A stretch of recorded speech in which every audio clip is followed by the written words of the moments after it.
Le Ledger Stax est arrivé, on va le déballer, on va l'essayer, on va l'installer tout simplement et on va faire nos premiers pas sur ce nouveau device que Ledger a annoncé en décembre 2022 et qui, après un très long périple, est enfin arrivé sur mon bureau. Vous avez dû le remarquer sur ma chaîne YouTube, mais je ne fais pas d'unboxing de manière générale et surtout je n'en ai jamais fait. C'est donc tout nouveau pour moi et je ne suis pas connu pour être quelqu'un de très minutieux de manière générale.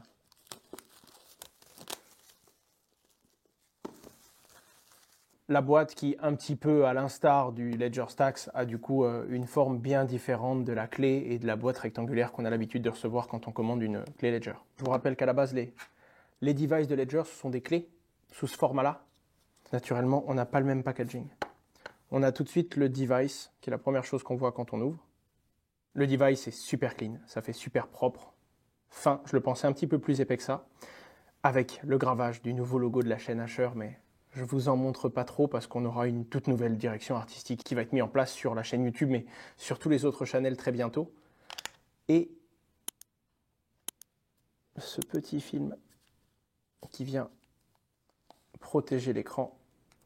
Cette nouvelle forme, c'était d'ailleurs tout l'enjeu du Stax. L'objectif, c'était de casser un petit peu avec le code clé numérique qui, pour certains, pouvait être un frein à l'adoption, puisque certains pensent encore que c'est une clé USB tout simplement, alors que pas du tout. L'objectif, c'est de protéger la clé privée, c'est-à-dire le mot de passe qui donne accès aux crypto-monnaies qui sont dans la blockchain. En l'occurrence, cette nouvelle forme et ce nouveau nom, le Stax, qui vient du fait qu'on peut les empiler les uns sur les autres et qui sont aimantés. J'en ai qu'un pour vous montrer, mais ça permet d'en avoir plusieurs et de les stacker tout simplement. Et ça représentait le fait d'accumuler de l'argent, d'accumuler de la monnaie, mais pour le coup, une nouvelle version de la monnaie, cette monnaie numérique, cette monnaie sur la blockchain, qui naturellement n'a rien à voir avec la monnaie traditionnelle, les billets et le cash comme on peut le connaître. Avant de l'allumer, je vais regarder le contenu de la boîte. Naturellement, les recovery sheets, pour ceux qui ne connaissent pas, c'est tout simplement une petite carte sur laquelle on va pouvoir venir enregistrer les mots de sauvegarde, ce qu'on appelle une seed phrase, qui va nous permettre, si jamais un jour on casse le device et on n'a plus accès à son portefeuille, de récupérer malgré tout l'accès aux crypto-monnaies. Et ensuite, un petit manuel de démarrage rapide. Je l'allume.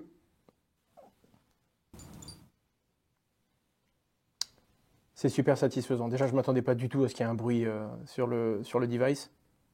Ok, la qualité de l'objet est vraiment, ça renvoie à quelque chose de super qualitatif. Je ne m'attendais pas, mais on a un petit retour son et c'est super réactif. Le tactile fonctionne très bien. Je ne m'attendais pas à ce que ça fonctionne aussi bien sur un premier usage. Je m'attendais à devoir forcer ou à devoir prendre le temps et non, pour le coup, il y a une réactivité qui m'a surprise. Je vais le setup sur Ledger Live PC du coup. Pour les plus débutants, Ledger Live, c'est le logiciel que vous allez télécharger sur votre ordinateur et avec lequel vous allez pouvoir interagir. Donc, vous pouvez l'installer sur mobile et sur ordinateur.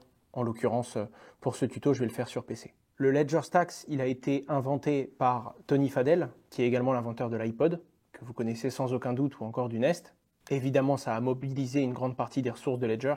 Il y avait par exemple Ian Rogers, le Chief Experience Officer de Ledger, ou encore le directeur technique, Charles Guimet. Et ils ont dû répondre à deux grosses problématiques. La première, c'était que dans un device de crypto-monnaie, il y a ce qu'on appelle un secure element. C'est-à-dire que pour la première fois, Ledger devait créer un écran qui allait pouvoir interagir avec ce secure element. Et la deuxième chose, c'est le fait d'aller utiliser un écran comme celui-ci. Ça n'a rien à voir avec un écran rétroéclairé comme celui de votre téléphone. C'est une technologie qui s'appelle la technologie e-ink. Vous l'avez peut-être déjà connue, vous en avez déjà peut-être eu dans les mains si vous avez utilisé un Kindle par exemple. Et ça donne différents avantages du coup au device. Premièrement, c'est le fait que quand quelque chose est affiché, si ça ne bouge plus, si on ne va pas sur un autre écran, si on n'essaye pas d'utiliser une fonction, ça ne consommera pas plus d'électricité. C'est-à-dire que le device va consommer de l'énergie quand on va passer d'une image à une autre, par exemple, mais pas tant qu'on va rester sur une position fixe. Et c'est d'ailleurs ce qui va vous permettre de mettre votre logo, un NFT ou une image en fond d'écran. Quand vous éteignez votre Ledger, il ne va pas forcément redevenir noir comme on l'a vu au tout début. Ce petit écran incurvé là vous permet d'avoir le nom du Ledger, mais également la batterie qui reste dans le device. Et ce petit côté de l'écran, cet écran incurvé à 180 degrés, il est responsable de je pense, une grosse partie des 14 mois de retard. Ce device a été annoncé pendant l'Open Ledger en décembre 2022. Ils avaient prévu de le livrer en mars 2023 et ils ont commencé les envois il y a quelques semaines alors que nous sommes en juin 2024. À peu près 14 mois de retard parce qu'ils ont fait face à des problèmes techniques dans la réalisation de ce fameux écran, mais également dans sa mise à l'échelle, dans la phase industrielle de la production du device. Comme je vous l'ai dit, l'avantage de ces écrans e-ink, c'est qu'ils consomment très peu d'énergie. C'est super agréable à la lecture, on a l'impression d'avoir une feuille de papier, donc ça n'a rien à voir avec un écran numérique. Et pour le coup, ça permet d'avoir un device qui est particulièrement résistant. Le problème, c'est que la plupart des devices qui utilisent la technologie et les écrans e-ink utilisent des conducteurs qui sont assemblés sur une plaque en verre. C'est ce qu'on appelle un substrat. Le souci, c'est qu'une plaque en verre, vous vous en doutez bien, on ne peut pas la courber, sinon on la casse. Il y a déjà des produits qui sont légèrement incurvés, mais là on parlait de faire un écran qui allait être incurvé à 180 degrés. Et donc ils ont dû utiliser d'autres méthodes. C'est-à-dire que le substrat devait être en plastique, il ne devait pas être en verre, et du coup les différents semi-conducteurs et les éléments qui sont utilisés dessus ne peuvent pas être en silicium, comme ils le sont la plupart du temps, comme dans un Kindle, ils devaient être en carbone, ça devait être des conducteurs organiques. Bref, c'est quelque chose d'assez complexe, d'assez poussé, c'est ce qu'on appelle des TFT, et il leur fallait différents conducteurs organiques basés sur un substrat en plastique pour pouvoir réussir cet objectif d'avoir un écran qui fonctionne bien, qui est super réactif et qui en plus de ça est résistant mais surtout sur une base flexible pour avoir cet écran incurvé. Et c'est là qu'ont commencé le début de leur problème. Ensuite, sur un écran en plastique, il fallait bosser sur une température d'assemblage beaucoup plus basse. On parle de 100 degrés, alors que généralement, c'est 3 à 500 degrés en fonction des différents substrats qui sont utilisés. Ça, c'est les différentes choses dans la production qui font qu'ils ont dû décaler encore et encore la livraison et qu'il y a autant de retard. La question qu'on pourrait se poser, c'est comment ça se fait qu'ils l'ont annoncé aussitôt et qu'ils se sont rendus compte, après en avoir réalisé certains, que ça allait prendre autant de temps de les mettre entre les mains de tout le monde. Eh bien en fait, à ce moment-là, ils sont arrivés à un deuxième problème, la mise à l'échelle. Le problème qu'il y a sur ce genre d'écran, c'est que même s'il y a beaucoup d'avantages à utiliser la technologie e-ink, le moindre petit défaut, le moindre pixel, et c'est tout l'écran qui donne un mauvais rendu. Si on veut un device qui est parfait, il faut qu'il n'y ait strictement aucune impureté, aucun problème pendant le processus de production, et c'est ça qui a été très compliqué, le fait de mettre à l'échelle et de réussir à générer beaucoup plus de produits pour pouvoir livrer tout le monde. Le gravage change aussi. Ici, ça semblait plus à une incrustation d'une couleur comme une impression. Et ici, on sent vraiment de la profondeur. Ça a dû être gravé au laser. Je pense qu'il va y avoir comme on l'a connu sur Ledger au début, des nouveaux partenariats avec des projets crypto qui vont personnaliser un certain nombre de devices et qui vont distribuer à la communauté.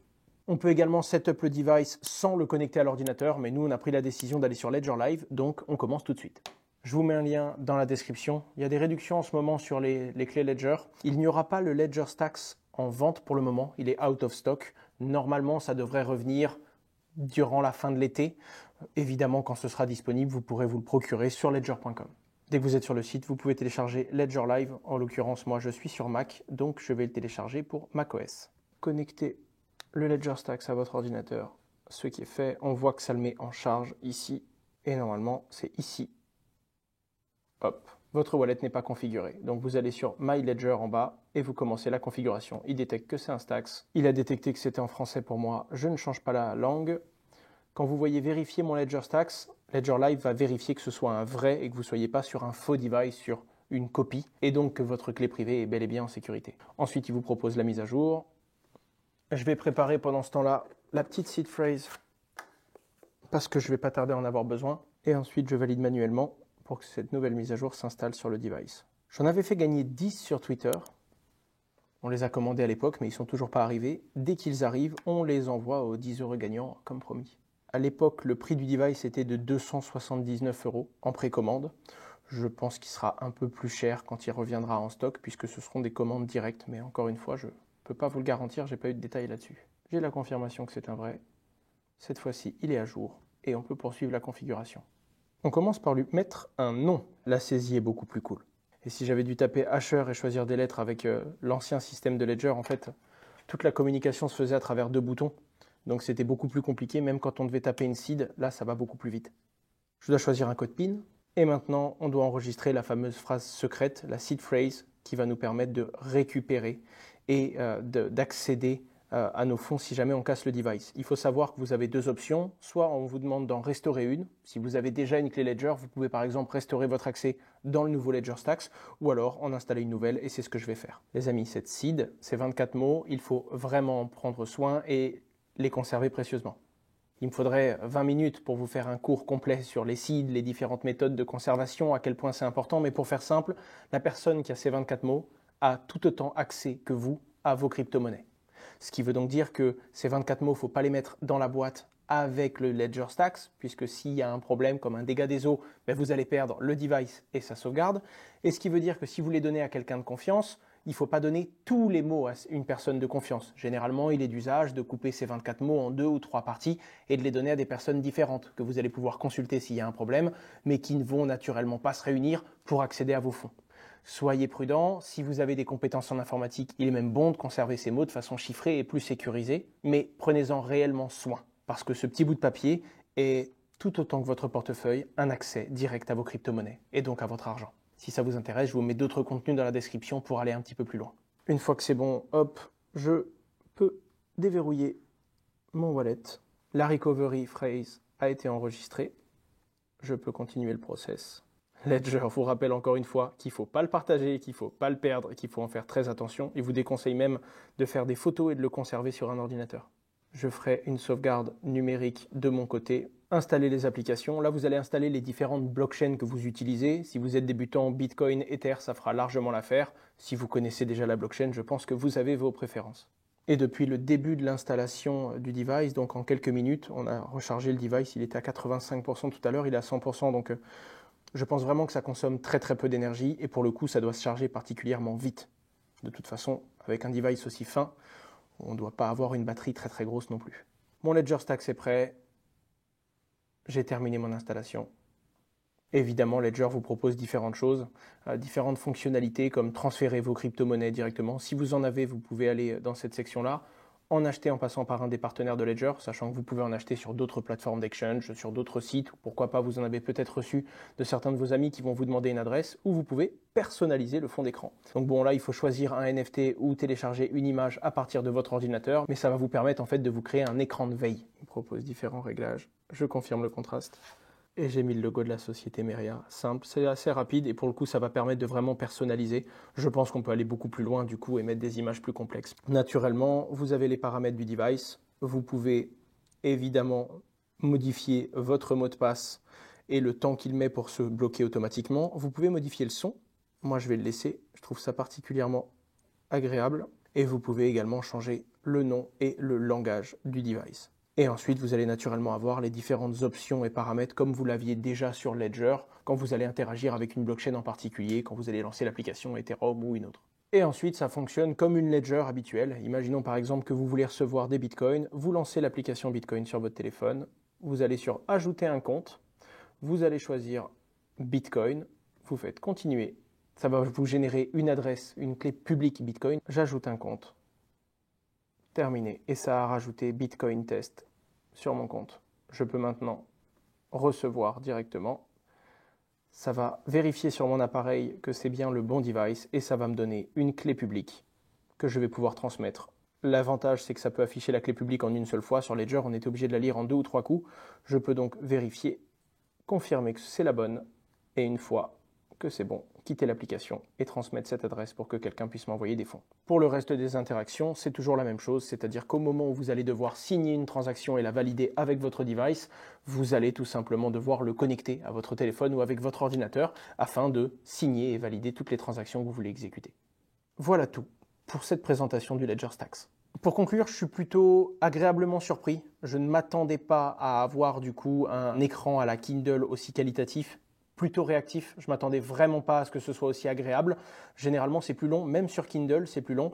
En l'occurrence, ça change de la fameuse clé Ledger. Donc, je pense qu'ils ont réussi leur pari qui est beaucoup plus mainstream. C'est plus personnalisable également. On peut mettre le nom de son wallet qui est affiché en haut à gauche. On peut mettre un logo. Je vous rappelle que ce sont entre guillemets des portefeuille, donc le but n'étant pas de les exposer, mais c'est vrai que ça permet, surtout quand on en a plusieurs, et j'ai déjà été dans cette situation d'un point de vue professionnel, de savoir lequel sert à quoi, de les différencier. La pièce est particulièrement belle. Pour l'autonomie, il faudrait que je puisse l'utiliser plus longtemps pour vous dire, mais vu comme ça s'est chargé rapidement et vu le peu de temps qu'on passe normalement sur son device pour signer des transactions, je pense qu'il n'y aura aucun souci et que ça fera largement l'affaire pour pouvoir l'utiliser plusieurs semaines, voire plusieurs mois en fonction du nombre de transactions que vous utilisez. Je pense que cette forme, cette esthétique et le design de cette pièce peut faciliter encore l'adoption que les gens en ont.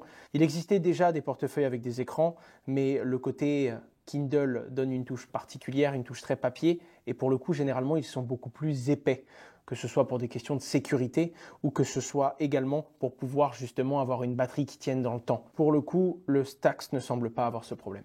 Cette vidéo n'est pas sponsorisée à proprement parler par Ledger, même si j'ai eu le petit device offert avec cette gravure à mon image. Merci beaucoup à Ledger d'avoir joué le jeu et de m'en avoir procuré un au plus vite. Si vous voulez vous rendre sur ledger.com et vous procurer un device, je vous mets mon lien d'affiliation dans la description. C'était Asher, j'espère vraiment que ce petit unboxing, c'était ma première, vous a plu.